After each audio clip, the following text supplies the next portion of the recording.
नमस्कार, घटना चक्र में आपका स्वागत है। मैं हूं विपुल सिंह। हर रोज की तरह कुछ खास मुद्दे, कुछ खास लोग, समझेंगे इन मुद्दों को हमारे खास पैनल के जरिए। देखते हैं क्या कुछ खास है एजेंडे में। सुप्रीम कोर्ट ने दिया केंद्र सरकार को दिशा निर्देश। कहा सरकारी विज्ञापनों में नहीं होगी मुख्यमंत्रियों और नेताओं की तस्वीर। और झारखंड में मंत्रियों विधायकों के वेतन में लगभग 100% की बढ़ोतरी, भत्ता भी दोगुना। चलिए, दो खास एजेंडे आज के हैं। तमाम खास मेहमान हमारे साथ जुड़ चुके हैं। पहला आज का जो मुद्दा है वो सुप्रीम कोर्ट के एक ऐतिहासिक फैसले से जुड़ा हुआ है। आपको बता दें कि एक PIL दायर की गई थी कि जिस तरीके से जो जनता के पैसे हैं उसका राजनीतिक पार्टियां सरकारी विज्ञापन के जरिए दुरुपयोग कर रही हैं। इस मामले पर तमाम बातें हुई और ख़ासतौर से केंद्र सरकार की तरफ से ये कहा गया कि जो फैसले लेने हैं, जो न्यायपालिका का काम है, वो जो पॉलिसीज़ हैं उस पर इंटरफेयर नहीं करना चाहिए। आज उस पर फैसला सुनाते हुए इस याचिका को खारिज किया गया और ये कहा गया कि अगर जहां पर पॉलिसीज़ नहीं हैं वहां पर कोर्ट इंटरफेयर कर सकता है। पहले भी कई बार ऐसी स्थितियां आई हैं जब न्यायपालिका विधायिका के बीच में कुछ तनाव जैसी स्थितियां बनी हैं। लेकिन इस फैसले के बाद क्या कुछ राजनीतिक पार्टियों के रिएक्शन है और क्या राजनीतिक आने वाले समय में राजनीतिक पार्टियों को नफा नुकसान होगा, इस पर भी हम बातचीत करेंगे। पहले जो पॉलिटिकल रिएक्शन आए हैं जरा उस पर नजर डालते हैं। मैंने कहा ना, चले थे हरिभजन को ओटन लगे कपास। ये कोर्ट का काम है कि जल्दी न्याय हो, सस्ता न्याय हो, इन सब चीज़ों को ये करे। बाकी में अगर ये करेंगे और हम नहीं समझते हैं कि कोई उनका आदेश होगा, कुछ ऑब्जर्वेशन होगा तो कोर्ट को ये राइट है कुछ ऑब्जर्वेशन अपना करने का। ये एक बहुत ही मामूली मसला है। ऐसे मसलों पर माननीय सुप्रीम कोर्ट क्यों इतना समय बर्बाद करता है? जहाँ तक मेरा सवाल है, मैं 10 साल तक मुख्यमंत्री रहा, एक भी सरकारी विज्ञापन में मेरा फोटो नहीं छपा। इस किस्म की रूलिंग दी है तो मेरे ख्याल ये तो कुछ थोड़ी न्याय संगत नज़र नहीं आ रही है। और मुझे तो ऐसा लगता है कि इस मामले में सेंट्रल गवर्नमेंट को दखल देना चाहिए, क्योंकि ख़ास तौर से ऐड के मामले में यदि कुछ ही लोगों तक ही इसको सीमित कर दिया जाएगा तो मैं समझती हूँ ये डेमोक्रेसी के लिए सही नहीं है। ये तो आप देख रहे थे पॉलिटिकल रिएक्शन बहुत सकारात्मक नहीं है। कहीं ना कहीं कुछ बेचैनी तमाम बयानों में नज़र आ रही है और डेमोक्रेसी के लिए ठीक नहीं है, कहा मायावती जी ने।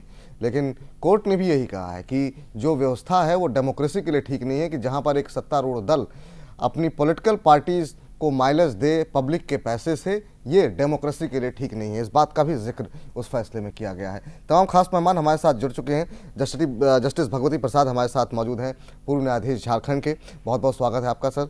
हमारे साथ हरिकेश बहादुर जी हैं, वरिष्ठ नेता कांग्रेस के, आपका भी बहुत बहुत स्वागत है। हमारे साथ रमेश चंद्र रतन जी हैं, नेता भारतीय जनता पार्टी के, आपका भी बहुत बहुत स्वागत है। सबसे पहले भगवती साहब आपसे जानना चाहेंगे, आप कैसे देख रहे हैं इस फैसले को? और इससे पहले भी कई बार ऐसा हुआ है कि न्यायपालिका और विधायिका के बीच में एक तनाव जैसी स्थितियां बनी हैं। इस बार भी केंद्र सरकार की तरफ से ये कहा गया कि कोर्ट इंटरफेयर ना करे, कोर्ट का काम ये नहीं है कि वो जो पॉलिसीज़ हैं उस मामले में इंटरफेयर करे। उसमें भी उस याचिका को रद्द किया गया। उस बारे में कोर्ट ने ये कहा कि जहाँ पॉलिसीज़ है ही नहीं है वहाँ पर कोर्ट इंटरफेयर कर सकता है। आपने देखा इस फैसले को, कैसे आप देख रहे हैं इस फैसले को? देखिए, इस फैसले में एक बात लिखी हुई है जिसको नोटिस किया है जिसने, as being responsible for various government achievements and progressive plans the individuals take credit for it. Now ये बात देखने की है कि जो कोई काम करेगा उसे अपने काम के लिए रिजॉइस करने का अधिकार है। तो जब किसी अपने काम को कोई बताना चाहता है तो उस बताने में विजुअल एक बहुत बड़ी चीज है। जैसे पहले समाचार आते थे आकाशवाणी पे जी, लेकिन टीवी के आने के बाद में TV took over from Akashvani और रेडियो। तो रेडियो के समाचार की जगह आज टीवी का समाचार ज्यादा देखा जाता है। तो विजुअल अपील का अपना एक असर है। इसलिए ये कहना कि जिन लोगों ने अचीवमेंट्स किए हैं उनकी तस्वीरें न छपे, ये उस एक साइकोलॉजिकल इम्पैक्ट को कम करने की बात है। लेकिन अदालत के मन में शायद ये थी कि बहुत बड़ी बड़ी तस्वीरें बहुत बड़े बड़े विज्ञापन राजनेताओं के छपने लगते हैं जब उनको चुनाव की जरूरत होती है।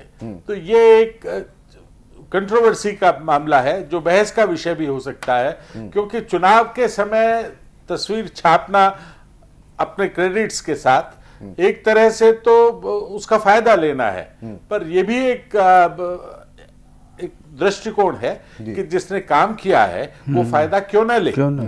इसलिए इस तरह के विषयों पर बहुत थोड़े लोगों को सुनकर, क्योंकि 2-4 वकील होते हैं, कोई रिसर्च इसमें नहीं मुझे रिफ्लेक्ट हुई इस जजमेंट पे, बिना किसी रिसर्च के इस फैसले को सुप्रीम कोर्ट ने दिया है। रिसर्च होगी भी तो एक कमेटी की छोटी मोटी कोई रिपोर्ट थी। तो इस तरह की रिपोर्टें और इस तरह का पब्लिक इंपोर्टेंस का फैसला थोड़ा सा एक झटका देने वाला होता है। तो ये फैसला राजनीतिक दलों को और उन लोगों को जो राजनीतिक दलों के बात को समझना चाहते हैं, क्योंकि सिर्फ विज्ञापन में लिखी हुई बातों से कोई वोट देता हो ऐसा नहीं होता। इस देश का मतदाता बहुत ज्यादा मैच्योर है, तो उस मैच्योर मतदाता को सिर्फ विज्ञापन रोकने भर से आप किसी तरह से प्रभावित होने से या प्रलोभित होने से नहीं रोक सकते। उसमें एक चीज जो कही गई मैं आपसे समझना चाह रहा हूं, तमाम दर्शक भी समझना चाहेंगे। ये कहा गया कि जो रूलिंग पार्टी जो सत्तारूढ़ दल है, जो जिसकी सरकार है, वो सरकार सिर्फ अपने कामों का बखान नहीं करती है बल्कि अपनी पार्टी को भी आगे रखती है। इस बात का भी जिक्र किया गया। इससे होता यह है कि जो रूलिंग पार्टी है उसको माइलेज मिलती है बाकी पार्टियों के मुकाबले। इस तर्क को कितना जस्टिफाइड आप मान रहे हैं? देखिए, जो सत्ता में है उसका विज्ञापन बड़ा होगा, आकर्षक होगा, और जो सत्ता में नहीं है, और ये आम आदमी के पैसे से, टैक्स पेयर के पैसे से ये विज्ञापन चलते हैं। देखिए, ये देश अगर चल रहा है तो आम आदमी के पैसे से चल रहा है। तो हम अगर आम आदमी के पैसे के खर्च का हर जगह हिसाब करने लगेंगे तो एक बहुत बड़ी मुश्किल पैदा हो जाएगी, क्योंकि जो भी कुछ होता है आम आदमी के पैसे से होता है। तो ये हिसाब नहीं रखा जा सकता। पर इस बात को इस तरह से देखना कि ये सरकारी पैसा और आम आदमी का पैसा इस तरह से बर्बाद हो रहा है, तो ये नहीं, कोई जमने वाली बात नहीं है। जमने वाली बात ये है कि जो लोग सत्ता में हैं वो आज नहीं अनंत काल से अपनी पोजीशन का दुरुपयोग करते हैं। उस दुरुपयोग को एक तरह से रोकने की जहां कोशिश हुई, वो कोशिश दूसरी तरह से उन्होंने शुरू कर दी। इस तरह जी चलिए जरा रमेश चंद्र रतन जी भी हमारे साथ मौजूद हैं, नेता भारतीय जनता पार्टी के। तमाम अलग अलग पार्टियों के रिएक्शन देखे, पॉलिटिकल पार्टीज के रिएक्शन बहुत सकारात्मक नहीं है। रमेश जी, आप कैसे देख रहे हैं? और चूंकि आप रूलिंग पार्टी में हैं, केंद्र में हैं, और केंद्र की तरफ से इस बात का बाकायदा जिक्र किया गया कि न्यायपालिका की अपनी सीमा होती है और न्यायपालिका को विधायिका के काम में इंटरफेयर नहीं करना चाहिए, खासतौर से पॉलिसी से जुड़े जो फैसले होते हैं उस पर इंटरफेयर नहीं करना चाहिए। याचिका में इस बात का जिक्र किया गया, इस बात को रिजेक्ट कर दिया गया, इसको खारिज कर दिया गया और कहा यह गया कि जहां पॉलिसी है ही नहीं, इसको लेकर के कोई नीति है ही नहीं, तो इंटरफेयर कर सकती है कोर्ट। आप कैसे देखेंगे इस फैसले को? इंडियन डेमोक्रेटिक सिस्टम जो बना है इंडिया का, उसके 3 प्रमुख स्तंभ हैं, और वो भी स्तंभ विधायिका, कार्यपालिका, न्यायपालिका। संवैधानिक दृष्टि से तीनों की परिधि है, तीनों का अपनी सीमाएं हैं, और जहां तीनों सीमाएं में अंतर्द्वंद होने लगता है तो संवैधानिक संकट आने लगता है। ये व्यवस्था तीनों की समझने की और सोचने की है। यहाँ भी हुआ क्या है कि 2003 में, क्योंकि एक PIL सिस्टम एक ऐसा चल गया है कि लोग, जैसा कि हमारे जस्टिस महोदय कह रहे हैं, बिल्कुल सही है, एक ग्रुप तैयार हुआ, उन्होंने सबमिट कर दी, और उस बेसिस पर एक 3 आदमी का पैनल बन गया, और उन्होंने कहा सरकारी जो विज्ञापनों पर पैसे का, जो जनता का पैसा है दुरुपयोग हो रहा है, उसको कैसे जो है। लेकिन यहाँ 2 चीज़ें हैं, विज्ञापनों पर रोक नहीं है, विज्ञापन पर जो फोटो का, लेकिन इसमें सबसे बड़ा गंभीर चीज़ एक है कि जैसा माइलेज वाली बात जो आप कर रहे थे, क्योंकि पॉलिटिकल सिस्टम से ही यहाँ जो है शासन व्यवस्था बनती है। यहाँ जो भी भारत का जो भी CM बनेगा, PM बनेगा, मिनिस्टर बनेगा, वो नेता ही बनेगा, या कोई भी IAS IPS को या जुडिशियल को राइट नहीं है कि वो शासक बने। तो अब जहां एक वो भी प्लेटफॉर्म से बनेगा, अब प्लेटफॉर्म से बनेगा तो स्वभावतः है, चाहे तो सत्ताधारी पार्टी हो या सत्ता से अलग होने वाली पार्टी हो, वो अपना माइलेज चाहेगी, आइडेंटिफिकेशन भी लोग चाहेंगे। ये स्वाभाविक प्रक्रिया है, लेकिन स्वाभाविक प्रक्रिया में ऐसा दिशा निर्देश आ जाना सुप्रीम कोर्ट के द्वारा एक भूचाल तो मचा है, लेकिन क्योंकि हम लोग सम्मान की निगाह से न्याय के हर स्तंभ को सम्मान की निगाह से देखते हैं और आज भी संविधान के मुताबिक उसका सम्मान करते हैं, लेकिन क्योंकि नीतिगत आधार पर हमको जरूर गौर करना पड़ेगा। अगर गौर नहीं करेंगे तो इससे जो है व्यवस्था, देश का जो डेमोक्रेटिक सिस्टम वो बिल्कुल लच्चर पच्चर हो जाएगा, एक दूसरे को न मानने वाली प्रक्रिया शुरू हो जाएगी, फिर कोई किसी को नहीं मानेगा। तो इसलिए वो चीज जरूर हमें ध्यान रखनी है। अब एक बहस का मुद्दा छिड़ गया, स्वाभाविक है, क्योंकि निश्चित आइडेंटिफिकेशन। अच्छा, दूसरा आप विज्ञापन निकाल रहे हैं, विज्ञापन निकाल करके ठीक है आपने लेखनी के मुताबिक से विज्ञापन निकाल दिया, लेकिन उसमें जो आइडेंटिफिकेशन ही जिस चीज का नहीं होगा तो उसका भी महत्व तो, लेकिन जैसा डायरेक्शन मिला है अब इस पर एक डिबेट बन करके एक लेकिन सिस्टम तो पार्लियामेंट्री है, उसे कानून के रूप में तब्दील करे या कैसे करे, लेकिन बन गया बहस का मुद्दा ये। चलिए हरकेश से भी एक राय लेंगे, लेकिन एक छोटा सा कमर्शियल ब्रेक हमें लेना पड़ रहा है। इस मुद्दे पर भी बातचीत करेंगे और साथ ही साथ भगवती साहब से हम ये भी समझेंगे कि ये जो स्थिति बन रही है, जो कई बार सामने आ चुकी है कि जब विधायिका और न्यायपालिका आमने सामने होते हैं, कैसे इससे निपटा जाए और क्या इसके कुछ विकल्प हो सकते हैं, इस पर चर्चा एक छोटे से ब्रेक के बाद।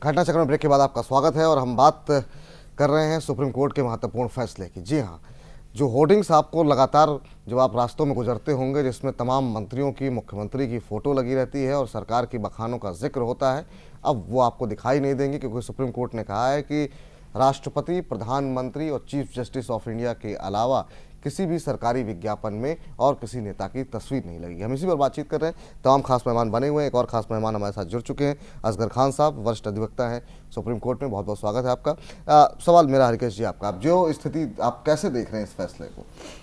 देखिए, अभी तक मुझसे पहले जिन वक्ताओं ने जो बात कही है, मैं भी उन्हीं की राय का हूँ। मुझको तो यह जानकर बहुत ही आश्चर्य हुआ कि सुप्रीम कोर्ट ने इस तरह का फैसला दिया।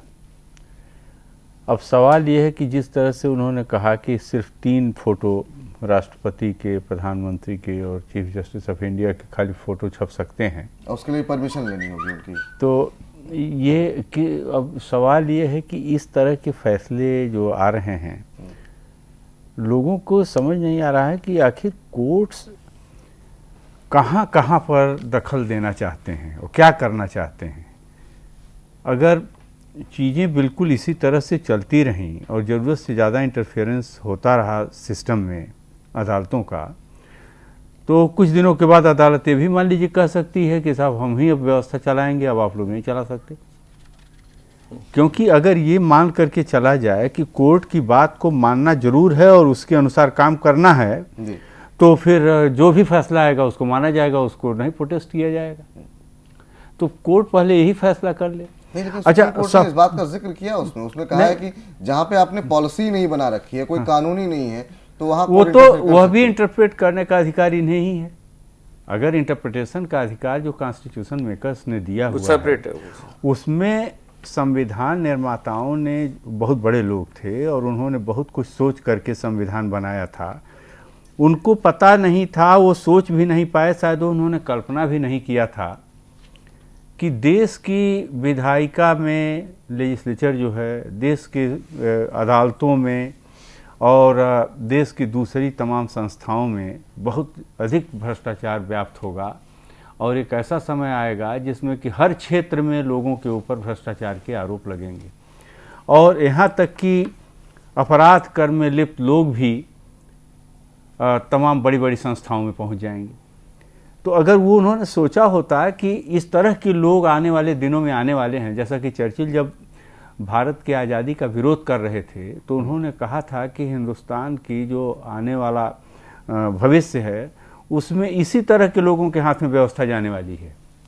तो अगर ये बात लोगों ने मान ली होती है या लोगों के समझ में आया होता कि हाँ सचमुच ऐसा ही होगा कि देश की सारी संस्थाओं में भ्रष्टाचार व्याप्त हो जाएगा, तो शायद किसी संस्था को इतना असीमित अधिकार नहीं दिए गए होते और ये नहीं कहा गया होता कि किसी संस्था को इतना आज़ाद कर दिया जाए कि वो जो चाहे वो कहती रहे, बाकी लोग उसको मानने के लिए मजबूर हों।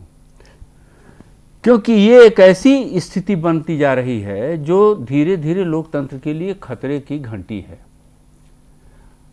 आज नहीं तो कल एक न एक टकराहट कहीं न कहीं पैदा हो जाएगी और जब तक ये चीज सब लोग अपनी अपनी सीमाओं का ध्यान रख करके बात नहीं करेंगे, काम नहीं करेंगे, तो आने वाले दिनों में कुछ न कुछ ऐसी स्थिति बन सकती है जिससे कि देश के लोगों को एक तकलीफ भी पहुंचेगी और मैं नहीं समझ पा रहा हूं कि उसका क्या परिणति होगी। अगर मान लीजिए थोड़ी देर के लिए, ये तो एग्जीक्यूटिव के लोग होते हैं, जैसे मान लीजिए प्रधानमंत्री हैं, मुख्यमंत्री हैं, ये लोग देश चलाते हैं, सरकार चलाते हैं, देश की जनता इनको चुनती है करोड़ों की संख्या में। ये करोड़ों की संख्या में जो देश की जनता है जिन लोगों को चुनती है, उनको निर्देशित और गाइड करने का अधिकार तो किसी को भी है। अब आपकी मीडिया को भी है, जुडिशरी को भी है। जुडिशरी को कुछ ज़्यादा अधिकार आप कह सकते हैं कि हो सकता है क्योंकि वो एक संवैधानिक संस्था है, लेकिन इनके ऊपर कंप्लीट इतना नियंत्रण कर लिया जाए कि इनको डिफंक्ट कर दिया जाए और कोई ऐसी संस्था जो कि सॉवरेनिटी ऑफ पीपुल को नहीं रिप्रेजेंट करती, संवैधानिक संस्था है लेकिन संविधान से बड़ा देश की जनता है। अगर जनता नहीं चाहेगी तो संविधान नहीं रहेगा, मैं आपको बता रहा हूं। और संविधान जब ये संविधान बना था तो उसके प्रियम्बुल में भी लिखा हुआ है कि ये भारत की जनता इस संविधान को अपने आप को समर्पित करती है। कल को भारत की जनता उस संविधान को वापस ले सकती है कि अब ये हमारे लिए काम नहीं कर रहा है, तब ये जुडिशरी या कोई संस्था कहाँ क्या करेगी।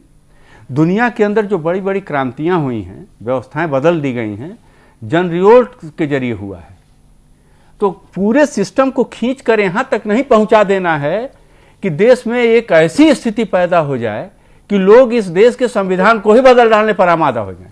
फिर जो आप कहते हैं कि basic structure of the constitution can not be amended, और बेसिक स्ट्रक्चर संविधान नहीं रहेगा, बेसिक स्ट्रक्चर क्या रहेगा। तो सबको अपनी सीमा का ध्यान रख करके ही फैसले करने चाहिए, और चाहे वो जुडिशियरी हो, चाहे लेजिस्लेचर हो, चाहे कार्यपालिका हो, चाहे कोई हो, सबको अपनी सीमा में रहना चाहिए और बहुत ज्यादा इंटरफियर किसी को किसी में नहीं करना चाहिए, मैं जहां तक समझ रहा हूं। और अगर मान लीजिए थोड़ी देर के लिए कि प्रधानमंत्री का और राष्ट्रपति का फोटो छपे तो मुख्यमंत्री का ना छपे, तो चीफ जस्टिस का कहां छपने के लिए बहुत जरूरी है कि छपे।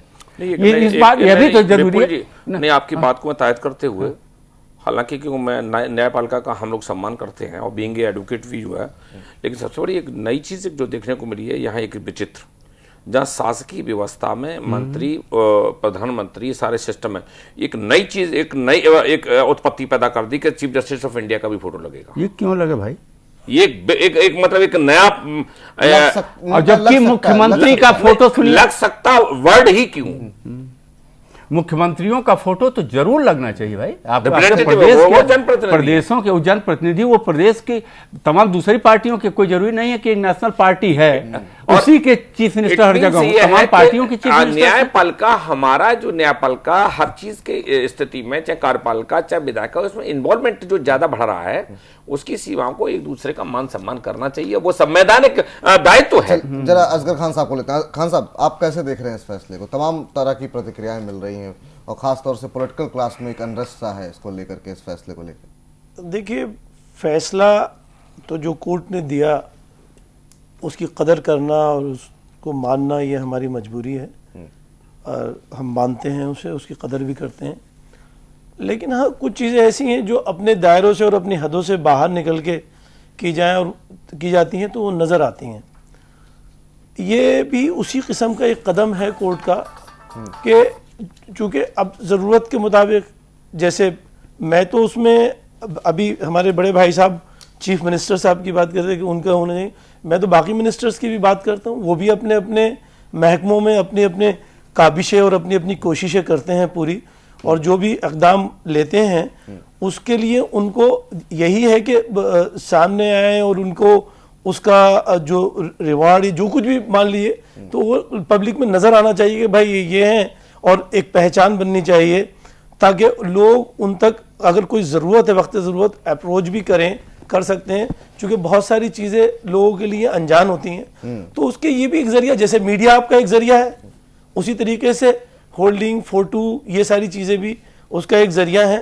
तो कम से कम अच्छा, जहाँ तक हालांकि कॉन्स्टिट्यूशन की बात करी कि कॉन्स्टिट्यूशन तो वाकई जिन लोगों ने बनाया वो बहुत बड़े विद्वान थे और बहुत दानिशमंद लोग थे, और ये लोग भी दानिशमंद हैं, हम इनको भी यही मानते हैं, जो सुप्रीम कोर्ट, हाई कोर्ट या किसी भी कोर्ट के जो जजेस हैं वो दानिशमंद लोग हैं।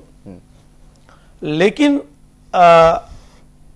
वक्त के साथ साथ ये हम मानते हैं कि वक्त के साथ साथ ज़रूरतें बदलती रहती हैं, लेकिन अब कुछ चीज़ें ऐसी हैं जो बिल्कुल सामने से नज़र आती हैं, इसमें कोई ख़ास चीज़ हमें, चूंकि ये हम अपनी राय दे रहे हैं, ये हमारा एक मशवरा है, हमारी अपनी एक ज़ाती सोच है, कोई हम मुदाखलत नहीं कर रहे हैं, लेकिन हमारी एक ज़ाती सोच है कि इसमें कोई ख़ास चीज़ नज़र नहीं आई कि भाई प्राइम मिनिस्टर साहब का फोटो होगा और प्रेसिडेंट ऑफ इंडिया का होगा, राष्ट्रपति, और साथ में अपना भी लगा दिया, तो ये और बाकी लोगों का नहीं होगा। चूंकि जो मुल्क को चलाते हैं लोग, वो पूरा एक सिस्टम है, उसमें भी सिर्फ एक प्राइम मिनिस्टर शामिल नहीं है, उसमें सिर्फ राष्ट्रपति शामिल नहीं है, या उसमें चीफ जस्टिस शामिल नहीं है, बाकी पूरा सिस्टम है। और जिसमें जैसे अभी अभी चीफ मिनिस्टर्स की बात हो रही थी, कैबिनेट में भी हम कहें, बाकी मिनिस्टर्स की बात है, चाहे स्टेट में भी हम कहें, बाकी मिनिस्टर की बात है, वो सारे के सारे लोग सिस्टम का एक हिस्सा हैं, वो अपने आप में खुद एक सिस्टम है और सिस्टम का एक बेहतरीन हिस्सा है, एक अहम हिस्सा है, तो उनको नजरअंदाज नहीं किया जा सकता। और उनको मैं हालांकि एक बात साथ साथ ही कहता चलूँ कि मैं इस फैसले से मैंने सुना जरूर, मेरी नॉलेज में है, और लेकिन मैं उसकी गहराई से अभी पूरे तौर पर वाकिफ नहीं हूं कि ऐसा क्यों कहा गया है, चूंकि एक फैसला एक दो लफ्जों में नहीं होता है, एक डिटेल, एक स्पीकिंग ऑर्डर होता है, फैसला होता है, तो उसके अंदर क्या वजूहात दी गई हैं इससे मैं पूरी तरह से वाकिफ नहीं, लेकिन जो हमें नजर आता है, जो हमारी सोच है, उसमें कुछ ऐसा लगा नहीं कि ये कि सब इस ऐसे एक हिस्से में मुदाखलत करके उनके फोटोओं को अलग कर दिया जाए, उनको नजरअंदाज कर दिया जाए। अच्छा, फिर एक चीज और है कि अगर आप किसी को नजरअंदाज करते हैं, और बल्कि सिर्फ ऐसा ही नहीं, अगर बाकायदा लकीर खींच के बात करते हैं कि नहीं साहब इन लोगों का नहीं होगा, या होगा तो ये परमिशन लेंगे, अब कौन इतनी परमिशन ले, अगर परमिशन लेने जाते भी तो इसमें एक अजीब सा नजर आता है कि मैं परमिशन लेने जाऊं, अपने मुंह खुद मियां मिट्ठू बन रहा हूं कि साहब मेरा भी फोटो लगवा दिए। किससे परमिशन लेने की बात है? नहीं, कोर्ट से परमिशन की, अगर इजाजत लेंगे, अगर आप फोटो अपना लगवाना चाहते हैं, ये भी उसमें शामिल है, तो आपको अलग से इजाजत लेनी होगी। तो उसके लिए भी ये बड़ा एक अजीब सा लगता है कि मैं चीफ मिनिस्टर हूं या मिनिस्टर हूं, या मैंने कोई कोशिशें अपने मुल्क के लिए, मुल्क में रहने वाले लोगों के लिए की हैं, तो उनको दिखाने के लिए मैं चाहता हूं साहब मेरा भी उसमें फोटो हो और मैं जाके उसके लिए परमिशन लूं, तो बड़ा अजीब सा लगता है कि अपने मुंह मियां मिट्ठू बनने साहब की बात को तो मैं इस बात को तायद करते हुए, सुप्रीम कोर्ट देश की सर्वोच्च शक्ति है, और जिस तरीके से आप कह रहे हैं बिल्कुल हकीकत है कि ये जो भले ही अभी हम लोगों ने नहीं पढ़ा, लेकिन ये जो फाइंडिंग्स आई है, इससे बड़ी विचित्रपन, एक नयापन, एक बिल्कुल नयापन से ये लगता है कि साहब पता नहीं कौन सी ऐसी। अच्छा, फिर देखिए वो फैसले जो जरूरत के मुताबिक, वक्त के मुताबिक, हालात के मुताबिक, हम ये नहीं कहते कि साहब वक्त बदलता नहीं, हालात बदलते नहीं, हर वक्त हर दौर का माहौल अलग होता है, हर दौर में इंसान बदल जाते हैं, ये बात बिल्कुल सही है, हर दौर में तारीख बदलती है, सब कुछ होता है। तो उसके लिहाज से अगर हम कोई और बेहतरीन फैसले करते हैं मुल्क की फलाह और बका के लिए, हम किसी कौम की फलाह और बका के लिए, मुल्क में रहने वाले लोगों की फलाह और बका के लिए करते हैं, तो वो तो बहुत अच्छी बात है। लेकिन ये कि हम कुछ लोगों को, कुछ अहम लोगों को, कुछ जिम्मेदार लोगों को, कुछ ऐसे लोगों को जिनकी खास अहमियत है मुल्क में, उनको अगर नजरअंदाज करने की बात करें तो ये कुछ खास बात समझ में नहीं आती। और ये समझ में नहीं आता। भगवत साहब, आपसे मैं आपके पास आऊंगा, आपसे मैं एक चीज समझना चाह रहा हूँ कि ये जो स्थिति है, ये जो क्लैश देखने को मिल रहा है समय समय पर, इससे पहले भी कई ऐसे फैसले रहे जब आमना सामना हुआ, इससे बचा कैसे आ सकता है, पहला सवाल। दूसरा ये कि अब एक सवाल आज तमाम आपने देखा होगा कि तमाम मीडिया में और तमाम जगहों पर पॉलिटिकल रिएक्शन एक आ रहा है कि इतने छोटे मामलों में इस तरीके का फैसला क्यों लिया जा रहा है। इस देश के अंदर बहुत लाखों की संख्या में केस पेंडिंग है। अब जैसे कल का जो मामला था, जो एक ट्रैफिक पुलिस वाले ने एक महिला को पत्थर मारा, हाईकोर्ट ने उसको पे संज्ञान लिया। तो सवाल ये भी उठ रहा है कि इतनी बड़ी संख्या में केसेस पेंडिंग हैं, आप क्या वजह क्या देख रहे हैं और कारण क्या मान रहे हैं इसका? देखिए ये तो खैर एक सिस्टम की बात है, हालांकि सवाल मेरा भगवती साहब से था जो अच्छा देखिए, एक बड़ी हल्की सी रिएक्शन ये है कि पॉलिटिक्स में एक जुमला काम में आता है, छपास रोग। बहुत सब पॉलिटिशियन ये चाहते हैं कि वो छपें अखबार में, उनके बारे में जाना जाए। तो कहीं इसके कुछ अंश दूसरी तरफ भी चले गए, दूसरी तरफ भी चले गए हैं, और वो इस कदर चले गए हैं कि बड़ी बातों को छोड़कर छोटी बातों पे तवज्जो ज्यादा आने लगी है। जैसे ये फैसला है, इस फैसले को मैंने सरसरी तौर पर अभी देखा है। इसमें जो फैक्चुअल मैट्रिक्स होनी चाहिए इतने बड़े फैसले को लेने के लिए कि जहां पे तस्वीरें किन की छपेंगी और किन की नहीं छपेंगी, कुछ फैक्चुअल मैट्रिक्स होनी चाहिए। 3 वकीलों की या कानून से के जानकारों की एक रिपोर्ट भर अदालत के सामने थी, जबकि एक बहुत बड़ा इन्वेस्टिगेशन होके कोई रिपोर्ट बननी चाहिए थी, उस पे ये होना चाहिए था। अगर हम सोचें तो चीफ जस्टिस ऑफ इंडिया किस तरह के विज्ञापन में छपेंगे, ये मुझे अभी तक नहीं समझ में आया है। बिल्कुल बिल्कुल। और राष्ट्रपति का जहां तक प्रश्न है, वो देश चलाने में सिवाय प्राइम मिनिस्टर और उनकी काउंसिल ऑफ मिनिस्टर्स की बात पर कुछ करें, इससे ज्यादा नहीं है। तो उनकी तस्वीर भी बहुत ज्यादा विज्ञापनों में नहीं छप सकती।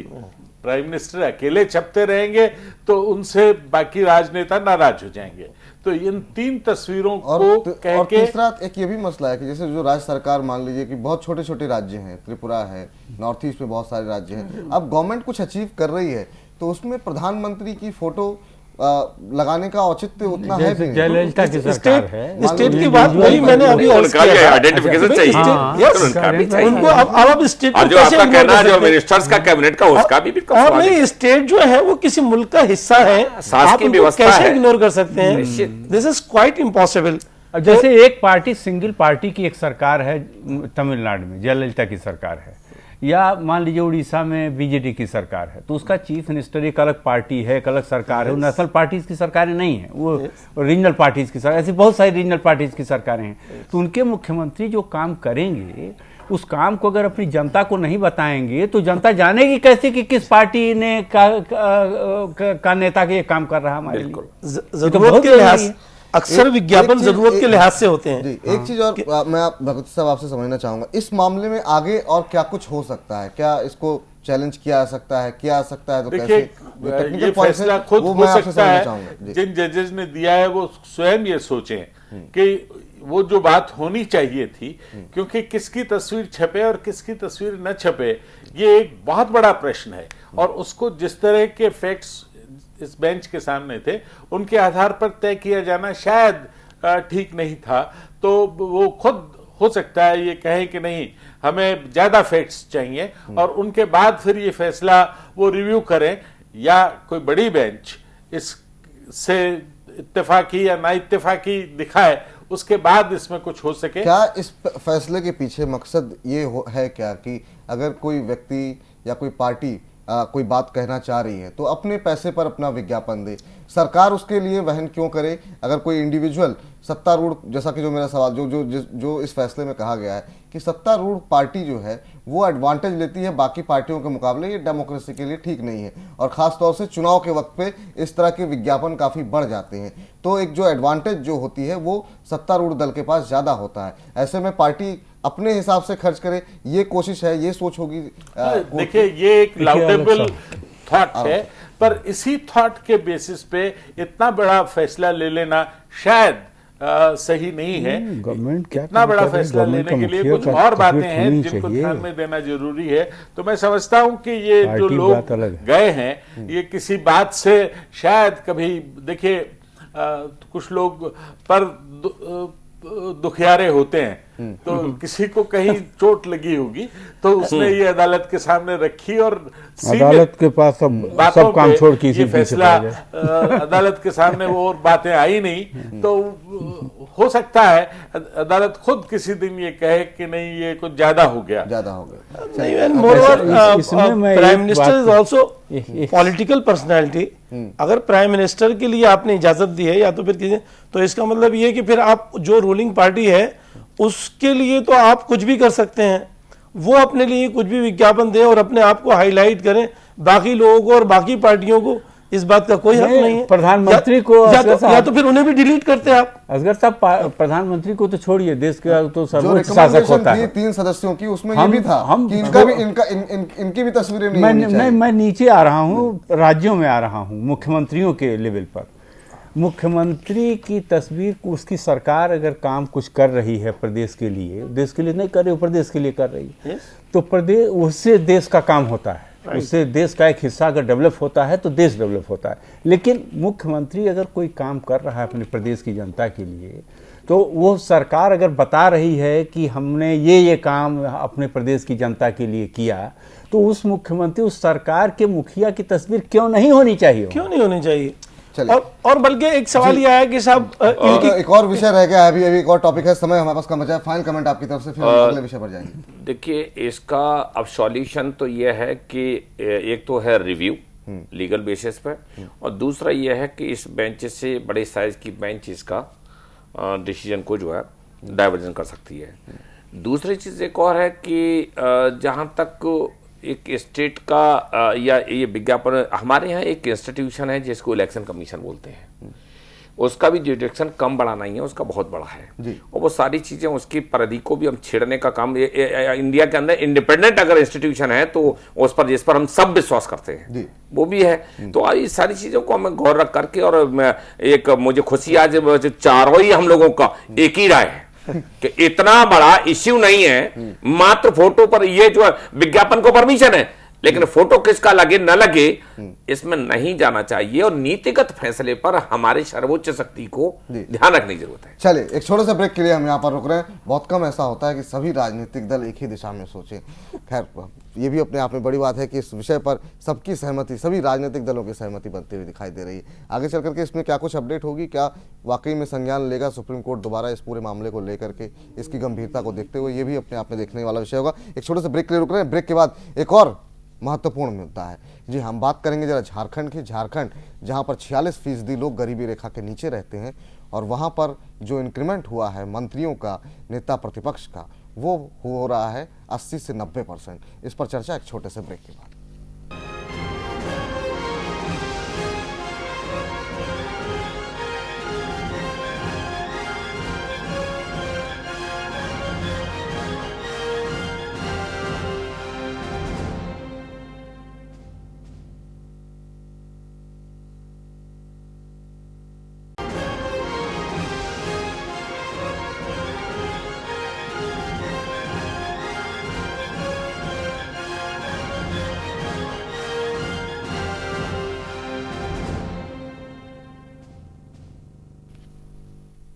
घटना चक्र में ब्रेक के बाद आपका स्वागत है। अब बात करते हैं आज के दूसरे मुद्दे की। दूसरा मुद्दा है झारखंड सरकार, जी हाँ, जहां पर कि आपको बता दें कि 46% लोग जो है गरीबी रेखा के नीचे रहते हैं। अभी भी तमाम लोगों के लिए 2 वक्त की रोटी जुटा पाना काफ़ी मुश्किल है। ऐसे में नई सरकार बनती है, पूर्ण बहुमत की सरकार बनती है, उम्मीदें काफ़ी ज़्यादा थी, लेकिन जो बड़ा फैसले लिए गए उनमें से एक महत्वपूर्ण फैसला जो कल लिया गया वो ये है कि सभी विधायकों, मंत्रियों की तनख्वाह में 80 से 100% के आसपास की बढ़ोतरी कर दी गई है। सवाल ये कि क्या ये ऐसे समय में, और क्या ये फैसला सही है, इस पर जरा खास रिपोर्ट देखिए, उसके बाद तमाम हमारे जो एक्सपर्ट हैं उनसे बातचीत करते हैं। रांची से बाहर चाईबासा में पहली बार रघुवर सरकार ने कैबिनेट की बैठक में 22 ताबड़तोड़ फैसले लिए। महंगाई से करार रहे सरकारी कर्मचारियों पर मरहम की पट्टी लगाई और महंगाई भत्ता 107 के बदले 113% कर दिया।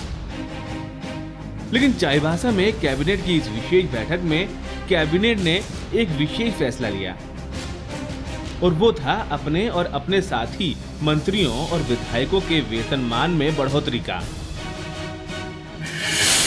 कैबिनेट ने इन माननीयों के वेतनमान में भारी इजाफा किया। कैबिनेट ने मुख्यमंत्री, मंत्रियों, नेता प्रतिपक्ष, सचेतकों और विधायकों के वेतन भत्ते में 100% तक बढ़ोतरी कर दी। बड़े वेतन के बाद अब मुख्यमंत्री को 1,33,000 रुपए के बदले 1,85,000 रुपए मिलेंगे, जबकि विधायकों को 88,000 के बदले 1,20,000 रुपए प्रतिमाह वेतन मिलेगा। स्पीकर को 1,80,000 रुपए, जबकि मंत्रियों और नेता प्रतिपक्ष को 1,60,000 रुपए प्रतिमाह वेतन मिलेगा। बढ़ा हुआ वेतन भत्ता 1 जनवरी 2015 से प्रभावी है। इसके तहत मंत्रियों, विधायकों को एरिया भी दिया जाएगा। कैबिनेट ने जिला परिषद, पंचायत समिति और ग्राम पंचायत के सदस्यों को मानदेय देने का फैसला लिया है।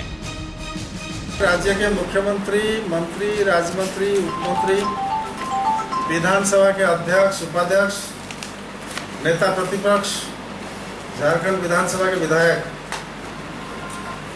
भूतपूर्व विधायकगण, सचेतकगण, इनका वेतन भत्ता सुविधाओं के बढ़ोतरी। सरकारी कर्मचारी का जो डीए था वो 107% था, अभी केंद्र सरकार के मान पर इसको बढ़ाकर 113% कर दिया गया। झारखंड सरकार का फैसला ऐसे समय आया है जब मोदी सरकार सरकारी खर्च में भारी कटौती कर रही है और सभी राज्यों को ऐसा ही करने का निर्देश भी दिया है।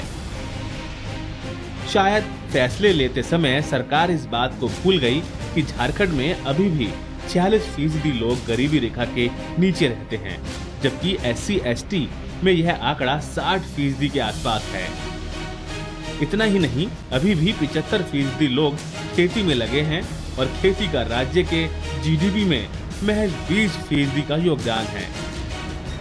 ऐसे में सवाल उठना लाजमी है कि आखिर माननीयों ने वेतन में इतनी बढ़ोतरी किस आधार पर की। विधायकों का वेतनमान बढ़ जाए और लेकिन वो जनता का रोजगार या वेतनमान नहीं बढ़े, जीवन स्थिति न सुधरे, तो ये बहुत बड़ा अन्याय है, जनता के साथ अन्याय है। इस अन्याय का हम लोग विरोध करते हैं और हमारे विधायक विधानसभा में ये वेतनमान वृद्धि का विरोध करेंगे। इसके खिलाफ लगातार हमारी लड़ाई जारी रहेगी। अगर मान लिया जाए कि महंगाई का और या किसी तरह का हवाला दे करके अगर आप वेतन बढ़ाते हैं तो वहीं से कर्मचारी भी बढ़े जा रहे हैं और पदाधिकारी भी बढ़े जा रहे हैं। इसलिए निश्चित तौर पर विधायक और ये क्या बोलते हैं मंत्री से लेकर के सांसदों की जब अगर ये विधायक और मंत्रियों की जब राज्य में ये हो रही है तो निश्चित तौर पर कर्मचारी और पदाधिकारियों के भी वेतन में मूल्यवृद्धि होना चाहिए। ऐसा लगता है कि राज्य में महंगाई की मार सरकारी कर्मचारियों और मेहनत कश आम आदमी से ज्यादा मंत्रियों और विधायकों पर पड़ रहा है। कैबिनेट के इस फैसले से साफ है कि सरकार गरीबों के नाम पर अपना भला करने में लगी है। रांची से निलय सिंह की रिपोर्ट।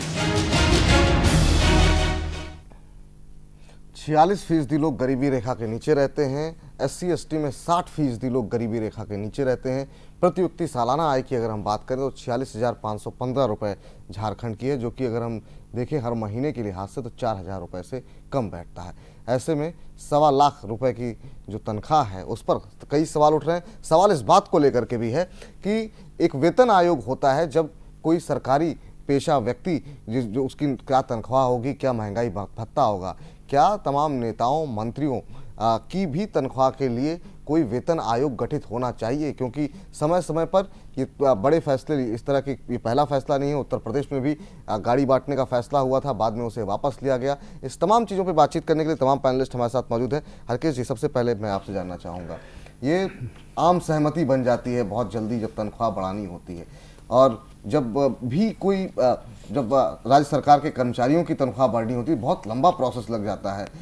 केंद्रीय कर्मचारियों को तभी चीज़ें जो है 6ठा वेतन आयोग आ गया, 7वां वेतन, लेकिन राज्य में उन चीज़ों को इम्प्लीमेंट होने में लंबा समय लग जाता है। आप कैसे देख रहे हैं? एक बात आपको देखिए मैं बताऊं, ये जो इस लेवल की बढ़ोतरी किया है सरकार ने अपने मंत्रियों और विधायकों वगैरह के लिए, ये तो उन्हें नहीं करना चाहिए था, बढ़ाना चाहिए था, लेकिन एक सीमित तरीके से बढ़ाना चाहिए था, एक लॉजिकल तरीके से और एक रीजनेबल तरीके से बढ़ाना चाहिए था, ताकि उस पर लोगों की निगाह इस तरह न जाए कि हमारे जो प्रतिनिधि हैं वो अपनी ही देख रेख में लगे हुए हैं। लेकिन एक बड़ी बात है, ये जो वेतन आयोग की रिपोर्ट्स कर्मचारियों के लिए इम्प्लीमेंट होती है, कर्मचारियों का भी महंगाई भत्ता बढ़ाया है, सबसे ज़्यादा जो देश की जनता पर बोझ आता है और तेज़ी से महंगाई बढ़ती है, जो वेतन आयोगों की रिपोर्ट्स को इम्प्लीमेंट किया जाता है, उसका एक बड़ा व्यापक असर पड़ता है देश की पूरी के अर्थतंत्र पर। होता यह है कि जो ही आप कर्मचारियों का, जो चाहे केंद्रीय सरकार के कर्मचारी हों, राज्य सरकार के कर्मचारी हों, जो ही आप इनका वेतन बढ़ाते हैं, महंगाई बढ़ जाती है। व्यापारी वर्ग तुरंत महंगाई बढ़ा देता है और उसका खामियाजा, ये तो वेतन इनका बढ़ा हुआ है, ये वो अपना खर्च जैसे भी है निर्वाह कर लेते हैं। इसका सबसे ज्यादा नुकसान होता है आम आदमी के ऊपर, जिसकी आय जो है बढ़ती ही नहीं है, वो अपनी ही जगह पर रहती है। किसान को बहुत नुकसान होगा, मजदूर को होगा, जो गरीब तबके के लोग हैं उसको, उनको नुकसान होगा। तो वेतन आयोगों की, और जो वेतन आयोगों की रिपोर्ट्स आती हैं उसमें इतना जबरदस्त बढ़ोतरी की सिफारिश की गई होती है कि सरकारें भी बेबस हो जाती हैं कि अगर इसको हम ना माने तो सारे इनके कर्मचारी खिलाफ हों, सारे एक माहौल हमारे खिलाफ बने और मान लें तो उससे इनको तो फायदा हो जाए, बाकी जनता उससे तबाह हो जाती है। तो इस पर भी अब कोई न कोई दूसरा रास्ता अपनाने की जरूरत है और लगातार कर्मचारियों के दबाव में वेतन आयोगों की रिपोर्ट्स को इम्प्लीमेंट करने के काम पर भी सारी पार्टियों को सर्वदलीय रूप से बैठ करके विचार करना चाहिए देश के हित में। मैं कह रहा हूँ कोई एक सरकारी पार्टी है और एक विरोधी पार्टी है या दूसरी विरोधी पार्टियां, अगर ये दोनों हमेशा अलग अलग लाइन लेकर के हर इशू पर चलती रहेंगी तो नेशनल इंटरेस्ट सर्व नहीं होता है। नेशनल इंटरेस्ट को सर्व करना ऐसे मुद्दों पर एक साथ बैठ करके कुछ राय करने से होता है, और इसमें इनिशिएटिव जरूर सरकार को लेना चाहिए, क्योंकि सरकार ही प्रमुख रूप से जनता की चुनी हुई प्रतिनिधि संस्था होती है जो कि देश को चलाती है, व्यवस्था को, प्रदेश को चलाती है। जब विधायकों की सैलरी बढ़नी हो तब कोई विरोध होता नहीं, ये होना चाहिए, नहीं होता। लेकिन एक चीज आपको बताएं, इसके सर्वोत्तम विरोध का तरीका है, जो कुछ पार्टियां विरोध कर रही हैं, तो इसके सर्वोत्तम विरोध का तरीका यह है कि जो पार्टियां विरोध कर रही हैं उनके विधायक कम से कम बढ़ा हुआ वेतनमान ना लें, यह भी साथ साथ करें। अगर वेतनमान भी लेंगे, विरोध भी करेंगे, तो उसका कोई मतलब नहीं रह जाता है। इसलिए जब भी कोई पार्टी विरोध करे तो उसके विधायक या सांसद ये तय कर लें कि हम बढ़ा हुआ वेतनमान नहीं लेंगे। देखिए ये होता है कि नहीं। चलिए, समय बहुत कम है चूंकि इस विषय के लिए, तो छोटी छोटी प्रतिक्रिया चाहेंगे। रमेश जी, आप कैसे देख रहे हैं कि झारखंड में बड़ी अपॉर्चुनिटी मिली थी आपकी पार्टी को, बड़ी उम्मीदें थी, पहुंचते ही सबसे बड़ा काम किया कि तनख्वाह बढ़ा ली अपने विधायकों की? पहली चीज तो ये कहीं इस स्टेट में, झारखंड में ही नया नहीं है, दूसरे स्टेट्स में भी हुआ है। और दूसरा जहाँ तक ये है कि यह खाली जो है विधायक या किसी मंत्रिमंडल के लिए नहीं, ये निचले स्तर तक जो कर्मचारी और पंचायत तक के स्तर पर जो है लोगों के लिए बढ़ोतरी की गई है। और लॉजिक के कोई न कोई क्राइटेरिया सिस्टम बनता है और क्राइटेरिया सिस्टम पर ही सामूहिक तरीके से सारे लोगों का एक मिलकर के डिसीजन है, इंडिविजुअल कैपेसिटी में डिसीजन नहीं। मैसेज तो अच्छा नहीं जा रहा है ना कि जो लोग सरकारी नौकरी में नहीं है, जो लोग, लेकिन यहाँ किसी मंत्री और विधायक के लिए नहीं है, यहाँ सबके लिए कर्मचारियों का भी 107 से 113% जो है किया गया है और निचले स्तर तक भी किया गया है। और दूसरा ये खाली इस स्टेट में एग्जाम्पल नहीं, और स्टेट्स में भी है। और ये कोई क्राइटेरिया निश्चित फिक्स हुआ है इंडिविजुअल कैपेसिटी में। कोई अलग आयोग की आवश्यकता है क्या, या फिर आपस में मिलकर के सब लोग डिसाइड कर? ये भी मिलकर के अगर इस टाइप से कोई अगर प्रोसीजर एडॉप्ट होता है, और इसमें भी हुआ है बिना मिलकर के, तो इंडिविजुअल कैपेसिटी होने का मतलब ही नहीं है। अगर होता तो कोई ना कोई विरोधी निकल करके मैदान में आता कि मैं, जैसा आपने कहा आरके जी ने, कोई मैं नहीं लेना चाह रहा हूं, ये गलत हुआ है, तो ऐसा कुछ भी नहीं है। अदर स्टेट्स में भी ये चला है। भगवती साहब, आप कैसे देख रहे हैं, कैसा राज्य जिसकी तमाम अपनी समस्याएं हैं, तमाम दिक्कतें हैं, ऐसे में इतनी बड़ी वेतन वृद्धि को आप कैसे देख रहे हैं? देखिए, वेतन वृद्धि अलग से दिख रही है, लेकिन झारखंड का जो राजनीतिक परिप्रेक्ष्य जितना भी है वो अगर आप देखें तो वहां के विधायक पिछले 10-12 साल से ये स्टेट एग्जिस्टेंस में है, तो उस वजह से वहां अनसर्टेनिटी की स्थिति रही है। तो कंटेन करना बहुत जरूरी है उन विधायकों को, क्योंकि वो अगर कंटेन नहीं होते हैं तो वो और दूसरा काम करते हैं। वहां के विधायकों पर पैसा लेने के आरोप लगते रहे राज्यसभा के चुनावों में और कई स्थितियों में। तो अगर थोड़ा पैसा उनको ज्यादा देके उनको कायदे से काम करने के लिए रखा जाए, सब रुकता नहीं है इससे। तो देखिए, ये एक तरीका होता है। तो वो किया गया है और पैसे तो सांसदों के भी बढ़ाए गए। तो अगर वर्तमान वहाँ की राजनीतिक व्यवस्था कुछ अलग से कुछ नहीं है, कोई ऐसा नहीं, आपको लगता है कि एक अलग व्यवस्था होनी चाहिए? जैसे वेतन आयोग है वो निर्धारित करता है क्या क्या सैलरी होगी, कोई बुराई नहीं इसमें। ऐसे में कोई आयोग होना चाहिए ताकि हर राज्य की एक स्थिति तय हो। अब जैसे जीएसटी आप लेकर के आ रहे हैं, तमाम टैक्स खत्म हो रहे हैं, ऐसी व्यवस्था हो कि हर राज्य में मंत्रियों की तनख्वाह इतनी होगी, इस तरह का मंत्री है तो नेता प्रतिपक्ष की तनख्वाह इतनी होगी। नहीं, स्टेट प्रावधान है, स्टेट है सिस्टम, एक सिमिलरिटी होनी चाहिए। देखिए ये फेडरल स्थिति है, हर स्टेट अपने लोगों के लिए तय करता है, तो केंद्र इसमें कुछ कर नहीं सकता। तो ये तो स्टेट के नेताओं को स्टेट की व्यवस्था और स्टेट की आर्थिक व्यवस्था को देख के तय करना होता है। अगर ये गलत हुआ है तो जनता उनको अगली बार सलटा देगी। जी चलिए असगर साहब, बहुत छोटा सा कमेंट आपकी तरफ से, समय बिल्कुल समाप्त। नहीं बिल्कुल, मैं सिर्फ इतना ही कहना चाहूँगा, जिस स्टेट में आपने अभी बताया 46% लोग गरीबी रेखा के नीचे हैं और किसान खासकर भूखमरी से मर रहे हो, उस स्टेट में भी और पूरे मुल्क में भी, वहाँ पे बामुकाबले इसके कि उनकी तनख्वाहें बढ़ा दी जाए। अगर तनख्वाहें इस बात की कोई जमानत हो कि साहब वहाँ से करप्शन बिल्कुल ख़त्म हो जाएगा, तो चलिए बहुत अच्छी बात है। अदरवाइज भी तनख्वाहें बढ़ाने में कोई बहुत बड़ा एतराज़ नहीं है, लेकिन अगर महंगाई के बलबूते पे बढ़ाई गई तो वो महंगाई सबके लिए बढ़ी है, सबके लिए, सबको उस नज़र से देख के और उस बामुकाबले नेताओं के और आवाम की तरफ इस चीज़ को अगर मद्देनज़र रखा जाता तो ये ज़्यादा बेहतर होता, ख़ासकर वहाँ के किसानों की तरफ और गरीबों की तरफ, कि उनकी तनख्वाहें बढ़ाने के मुकाबले में। चूँकि देखिए वो जितने भी लोग हैं, चाहे वो मिनिस्टर्स हों, चाहे वो विधायक हों और चाहे चीफ मिनिस्टर, जो भी इस लेवल के लोग हैं, तो तमाम के तमाम लोग साहिब हैसियत होते हैं। ऐसा नहीं है कि साहब वो खुद गरीबी रेखा के कहीं आसपास असल साहब ऐसा है कि व्यवस्था के जो ओहदेदार हैं, व्यवस्था के ओहदेदार सारे, उनकी तनख्वाहें तो बढ़ जाती हैं, जी, उनकी सुविधाएं बढ़ जाती हैं, बाकी लोगों का क्या होगा? बाकी लोगों का क्या होगा? और सुविधाएं ऑलरेडी उनको मिल रही है, सुविधा में कहीं कोई कमी नहीं रहती, सुविधा में हमेशा बढ़ोतरी होती रहती है। समय असगर साहब समाप्त हो गया। बहुत बहुत शुक्रिया इस कार्यक्रम में जुड़ने के लिए। भगवती साहब आपका भी बहुत बहुत धन्यवाद। रमेश जी आपका भी बहुत बहुत शुक्रिया। हरकेश जी आपका भी बहुत बहुत धन्यवाद इस पूरे कार्यक्रम में जुड़ने के लिए। फिलहाल घटना चक्र को यही समेटते हैं। तमाम बड़ी खबरों के लिए आप देखते रहिए जैन टीवी। नमस्कार।